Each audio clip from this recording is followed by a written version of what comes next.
just a quick review of the book, The Art and Science of Judo, a guide to the principles of grappling and throwing. Basically, the book has 8 chapters. I'll go over each one real briefly, give you an idea of what the content of the book is. Basically, the first chapter is The Art and Science of Judo, kind of an introductory chapter. Second chapter is How Can Dynamics Be Applied to Judo? Here it goes over things like the nervous system, reaction times. Third chapter is the 3 principles of practicing judo.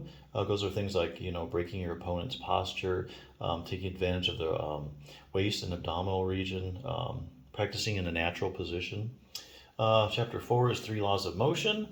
Chapter 5 is kinds of force. Here they talk about muscular force, momentum, friction, gravity, those kind of forces. 4 is the acting state of force. Basically, it's the principles of transmissibility. And the 7th one is how to practice throwing. Here it goes over like where to hold, how to grip, that kind of stuff. Chapter 8 is how to practice grappling. Goes over the classification of grappling techniques, attack and defense methods of grappling. So just a couple points. Basically, there's over 200 illustrations. So if you're a real visual learner, this is a really good book for you. And I think if you're looking for a good book of the basics of judo, this is also a really good book.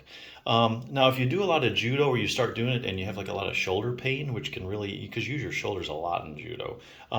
One resource for people who do judo I would recommend is Bulletproof Your Shoulder by Jim Johnson PT. Book's been out a while, still getting great reviews. Has a 10-minute Bulletproof Your Shoulder program. Just take you a few minutes a day to do. Just a couple things to give you an idea what it's about. Creating a highly stable joint.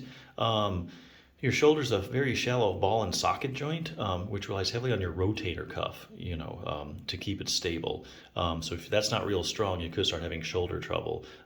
So if you have like a rotator cuff tear, you want to avoid one or make your shoulder stronger, definitely beef up your rotator cuff. So a nice chapter on that. Solid base.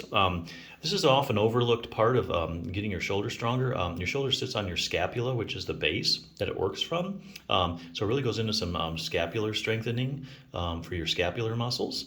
And developing optimal flexibility. If you have any tightnesses, they'll iron that out. Even stuff on position center, proprioception. So a really complete program, evidence-based, written by a physical therapist. So if you start having shoulder trouble or if shoulder pain keeps you from doing judo, it's definitely a good resource to check out. But yeah, if you're starting to get into judo, you want a good basic resource of it, I think this is a great book, so check it out.